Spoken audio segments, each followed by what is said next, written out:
Brother made my life hell, then got my wife pregnant. Now he wants my help after our parents disowned him and left me their $2 million inheritance. My younger brother, David, has always harbored a deep-seated resentment towards me. If you think it stemmed from jealousy, you'd be wrong. He was the favored child, not me. There was no reason for him to be envious. To give you some context, our mother always indulged David. He was the golden child of our family. She cooked his meals, did his laundry, and even asked me to help him with his schoolwork. I was expected to assist him simply because we were family, but I never received the same consideration. I accepted this as I was quite independent. Perhaps it was partly my fault for always meeting his needs without expecting anything in return. He never helped me when I needed it and only approached me when he wanted something. While I was a quiet, introverted kid who enjoyed studying and keeping to myself, he was loud and rough, just like our dad. I also tend to be straightforward and honest, never sugarcoating things. I believe my mother may have developed a negative perception of me because of my straightforwardness. This favoritism made David the family's darling, and I didn't mind it while we were growing up. However, problems began when he started bullying and mocking me for being different from him. He would tease me about my height and the fact that I wore glasses. He would sneak into my room, read my diary, and then complain to my mom about what I had written. When I yelled at him and complained to our parents about him invading my privacy, they would laugh it off, saying it wasn't a big deal. He did more awful things, like nearly breaking my glasses and putting nasty things in my food. He even once put little stones in my cereal, but luckily, I found them before they could damage my teeth. When I told my mom, she dismissed it, saying, "This is how brothers bond." Whenever we fought, David would zero in on my insecurities to insult me. We went to the same school, so he knew I was being bullied by a few kids. Instead of supporting me, he sided with the bullies, calling me names like ugly loser or hairy monkey and encouraging them to physically harm me, saying I was just a big failure. Another time, during a fight over something trivial that I can't even remember, he told me to kill myself. While I could easily brush off most insults, that one really hurt because I was struggling with my mental health at the time. I'm doing better now, but it was devastating to hear that my own brother wanted me dead. Since dad was often at work and mom didn't seem to care much, she even scolded me once, claiming it was my fault for irritating him. Things progressively worsened during high school. There was a shocking incident when David attempted to set my hair on fire. Unbelievably, our mother defended him, claiming he was merely playing. Seriously, who behaves like that? Thankfully, my dad eventually sided with me and pointed out the gravity of the situation. He even threatened to call the police on David. This moment was a real eye-opener for my brother, as he had never faced any consequences for his actions before. He was genuinely stunned, and my dad made it clear that enough was enough and that David needed to start respecting his older brother. Later, Dad came into my room to talk. I never expected his support because he always told David how similar they were, which was true. Dad admitted that he had waited for years, hoping David would mature, but he was slowly realizing that David was becoming a big bully. He stole my pocket money, which we received for helping with chores. I had been saving it for a while. David sneaked into my room and took it. I caught him just as he was about to cycle off with his friends. I demanded he return my money, but David mocked me, saying all I could do was run to Daddy for help. I don't know what came over me, but I punched him in the face. He was stunned, fell backward, and I retrieved my money from his pocket before throwing him back down. David started crying loudly, which was quite comical. However, my mother rushed out to help him and find out what happened. When she learned I had fought him, she was surprised and reprimanded me, saying I should be a better role model for David, who seemed to enjoy seeing me scolded. My mother also complained to my dad about my behavior, saying I needed to be controlled. My dad grimly asked both of us to explain ourselves. I told him how David had stolen the money I had worked hard for and saved, while David tried to justify it by saying he needed the money for a date and that, as his brother, I should help him. However, Dad told David he was lucky I only punched him for stealing because anyone else would have called the police. He continued to tell David that he had no right to take others' things without their consent. David didn't like that and threw a tantrum, likely hoping our mother would side with him. But Dad remained firm. When David realized he wasn't going to be punished for being hit, he screamed how much he hated me and ran back to his room, locking himself in. Following that incident, David began to distance himself from me. He had finally understood that he couldn't bully me anymore and that even Dad had stopped supporting his antics. For the first time in a long while, I felt like we were equals. Though he could no longer physically harm me, he resorted to verbal insults when our parents weren't around. His behavior worsened with age, becoming angrier and more short-tempered each year. When I approached him with a question, he would ignore me and walk away, muttering insults like nerd or loser under his breath. If he needed to communicate something, he would relay it through our mother instead of speaking to me directly.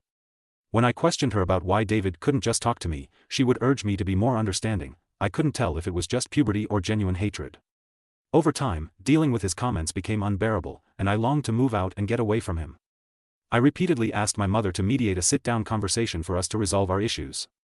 But she always refused, saying she didn't want to get involved. When I asked her opinion on why David treated me this way, she would brush off the question. Eventually, I left for my dream university, having earned a scholarship as a top student. My dad threw a party for me, and even my mom seemed proud. However, David remained aloof and distant, barely acknowledging my achievements. The day I left for university was a mix of excitement for the future and relief to escape the toxic home environment.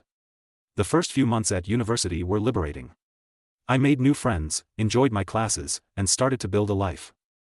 Separate from the oppressive atmosphere of my childhood, the constant fear of David's verbal attacks lifted, giving me a newfound sense of peace. During my second year, I met my wife, Karen, at a frat party through a friend, and we immediately clicked. Coming from a religious background, having kids outside of marriage was frowned upon. However, when we discovered she was pregnant in our final year, we decided to marry right after graduation. Our wedding was a small but joyful ceremony. Our parents were happy for us, and we enjoyed the celebration. At that moment, I believed Karen was the love of my life. I had always envisioned a monogamous relationship, one woman to come home to and share my life with. Despite other women showing interest over the years, I never pursued anything because I was genuinely content in my marriage. Karen was my dream girl, and I never wanted to hurt her. However, I later uncovered 2 incidents of infidelity in our marriage. One was an intermittent affair with her married co-worker that spanned several years, and the other was a brief fling with an ex-boyfriend during a visit to her family. Some might think I was naive, and looking back, I can't completely disagree. Each time we separated for a while, I chose to forgive my wife. I didn't want to raise our child in a broken home and believed we could overcome these obstacles. The affair with her co-worker happened when we were young, and I attributed it to youthful mistakes and poor judgment. For a period, things seemed to get better, although I could never fully trust her again. I did my best to set aside my doubts, knowing that if I chose to forgive, I had to genuinely work toward a fresh start. It's been 4 years since her second betrayal, and I felt confident in my decision to give her another chance. Karen seemed to have changed, and we were genuinely happy, planning our family's future. However, 3 months ago, my world was shattered once more when she revealed that she had been having a long-term affair and suggested that our son might not be mine. Her words struck me like a ton of bricks. A mix of shock, betrayal, and disbelief overwhelmed me. I struggled to comprehend the enormity of her confession. In a daze, I managed to ask why she had kept such a significant secret and how she could have done something so devastating. Her reaction was cold and indifferent, as if she were detached from the pain she caused. Her vague responses left me with more questions than answers. It was a surreal and painful moment, confronting the shattered trust and uncertainty about my own family. I continued to press Karen for the truth because I felt I deserved to know the father of the child I had been raising since birth. Ultimately, she admitted it was David. My eyes widened in shock as I asked Karen what she meant. She explained that she and David had become friends when I introduced her to my family, and she stayed with us from Thanksgiving until New Year's. David, usually cold to me, was warm and polite towards her, which made me glad because I didn't want Karen to feel unwelcome. Karen wanted to be accepted into my family, so she spent significant time with my mom whenever possible. She noticed the rift between David and me and questioned me about it. I opened up about our strained relationship and explained that we might never repair it due to his unresolved feelings. Karen understood but started including David in our outings, hoping it would help us bond. Whenever we planned to watch a movie, she invited David, and we watched whatever he chose. During this time, David and I exchanged a few words, which was an improvement compared to his usual silent treatment. I remember Karen and David hanging out and playing video games together, but I never thought much of it. Karen told me that one day David opened up to her about his struggles in a recent breakup. Feeling vulnerable, he struck up a friendship with her. She mentioned that he would harmlessly flirt with her when I wasn't around, and eventually, things escalated beyond her control. The vision of my wife and brother sleeping together made me feel sick.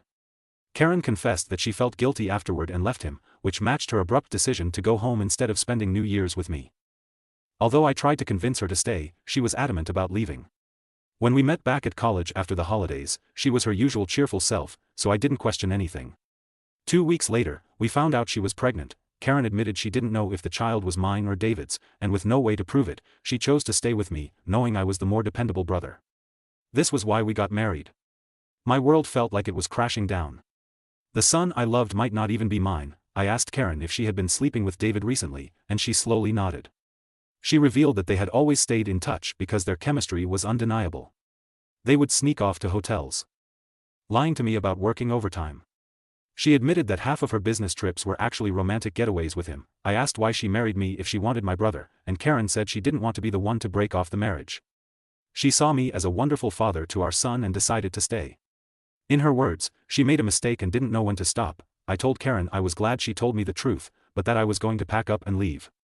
She started crying, asking for forgiveness, and expected me to yell at her.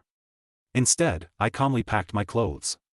Karen insisted that if I loved her, should fight for her, and that mistakes happen in every marriage. When she realized I wasn't going to do anything, she changed tactics, saying our son would be affected by a divorce and that children shouldn't be raised in broken homes. I reminded her that I might not even be the father, which made her cry more and accuse me of being cruel. It seemed like she believed nothing could make me want to leave the marriage. Perhaps it was partly my fault for letting things slide in the past. While I did love her, it felt more like it stemmed from thinking we had a son together and had been together since college. Karen kept insisting it wasn't too late to fix things, but I struggled to believe her and had no patience left. Trust was a major issue, and her words felt hollow. Even if I forgave her, I could never forget she slept with my brother. I've always believed in forgiving mistakes because we're all flawed, but this was beyond acceptable limits. I left her crying on the doorstep and checked into a hotel. The next day, I went straight to my parents and revealed everything about my wife's affair with David, explaining how they had been secretly sleeping together for years. The shock on their faces was undeniable. True to her nature, my mother initially tried to defend David, insisting that her boy could never do such a thing to his own brother. Determined to expose the truth, I asked my parents to remain silent and let me call David in front of them. I instructed them to stay quiet so I could catch David off guard, making him believe it was a private conversation. When David answered the phone, I confronted him about the affair.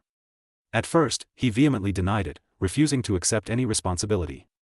However, when I told him that Karen had admitted to everything, he started blaming her. Calling her characterless, he claimed it wasn't his fault if women were attracted to him and that he was the better-looking brother. I told him firmly that I would expose him to everyone. When David mocked me, saying no one would believe me because he was the golden child, I scoffed at his arrogance and thanked him for confirming the truth. Knowing our parents had heard everything, David went quiet and then spluttered, trying to explain himself and salvage his image. My mother, still in shock, demanded an explanation from David. He stuttered through a feeble attempt to justify his actions, blaming everyone else but himself and desperately trying to defend his behavior. To shift the blame onto Karen, I could see my mother, who had once been protective of her favored son, now felt a mix of disappointment and anger. In that charged moment, I felt a strange sense of vindication. For years, I had endured David's torment. Now the truth was out, and the roles were reversed.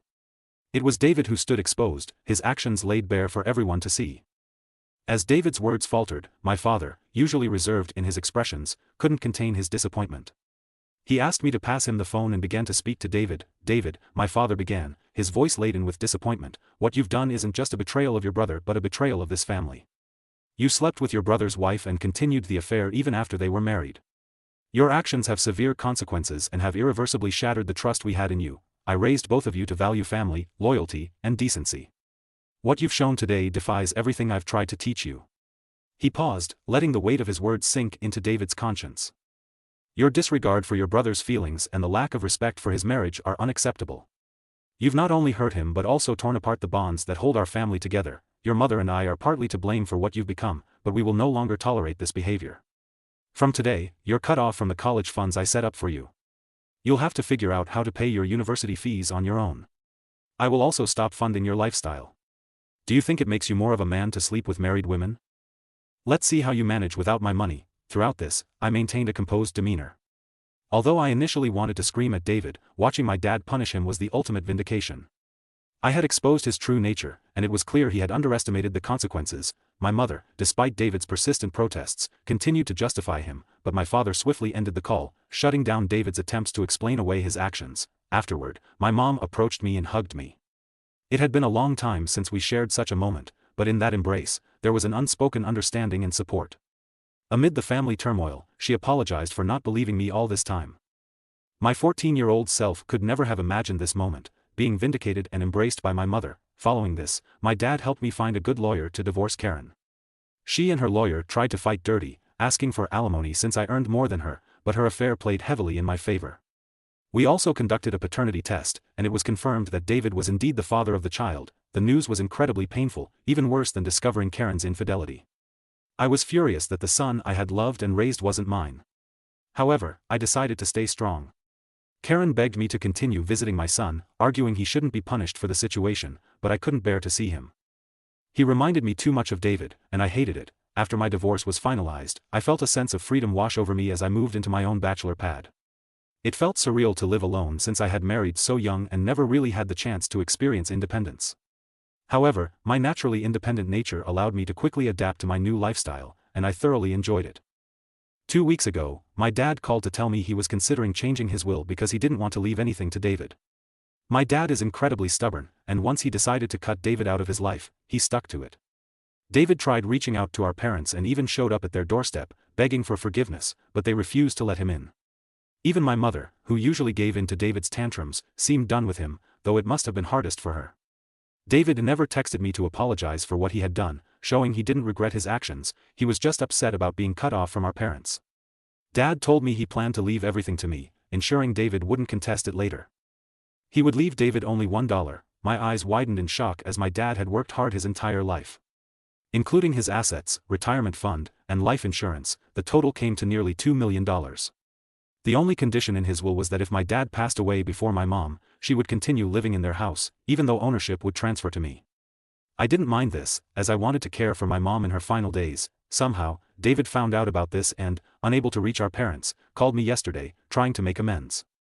He explained how he was struggling with college and that after Karen discovered the paternity of the child, she had been pestering him for child support. He said he had no money and was looking for part-time jobs but couldn't find anything. He begged me to talk to our family to start fresh since he really needed my help. I laughed in his face and told him I was done with him. I reminded him that he should have thought about the consequences before sleeping with my wife and getting her pregnant. David argued that I was being unfair and that Karen was also to blame, to which I agreed. I reminded him that I had divorced her, making her his responsibility now.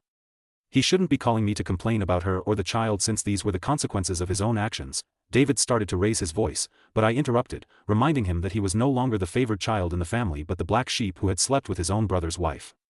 At that moment, David began to cry, telling me how everyone, including our grandparents and relatives, had turned against him. While this was true, it was no longer my concern. I told him we were done and that he should never call me again since I no longer considered him my brother. Since then, I've replayed the conversation in my mind. Despite my hatred for my brother, I had never heard him cry, at least not since we were kids. I won't lie, it did hurt me a bit to see him so helpless, so I guess I'm here to ask if I should talk to our parents about him or if I would be an asshole if I don't. Update. Hi everyone, many of you have been asking why I am no longer in contact with my son, Henry, and some have even called me cruel. I need to explain that I am not comfortable raising another man's child. This isn't a stepson situation. I was led to believe Henry was my son only to later discover he is actually my brother David's son. Naturally this revelation hurt deeply and I cried over it for days. The main reason I don't want any contact with Henry is that I no longer want Karen in my life. If I remain connected to her child she will find a way to re-enter my life and I need my space. You may think I'm cruel or selfish but I can't see him ever again. At least not for a very long time. Update 2, most of you correctly guessed that it was my mother who informed David about my dad changing his will, leading David to call me as a last resort to fix things. I confronted her in front of my dad, and she broke down, saying I had punished David enough and that he had learned his lesson. My dad firmly told my mother that if she believed what David did was forgivable, then he could no longer stay married to her because he could never forgive such a betrayal. This threat silenced my mother. My dad made it clear that if she ever talked with David again and we found out, she could pack her bags and leave. As I mentioned, my dad is very stubborn. Hopefully, my mother will learn from her mistakes. Update 3, Reddit, it's been 5 months since my last update. My relationship with my parents has improved over the past few months. My dad and I go golfing every weekend, and he treats me more like a buddy than a son. Although my mother misses David, she has stayed away from him. The last I heard about David was from my cousin, who said David had been asking everyone for money and eventually had to drop out of college because he couldn't afford the fees.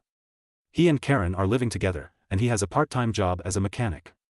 Apparently, they are raising Henry together, which is a good thing, I guess. I never discuss David with my parents. And they don't bring him up either.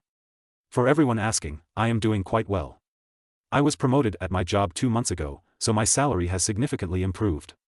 I haven't been dating anyone, as I feel I still need time and space to heal. I've been going to therapy, so we'll see how that works out.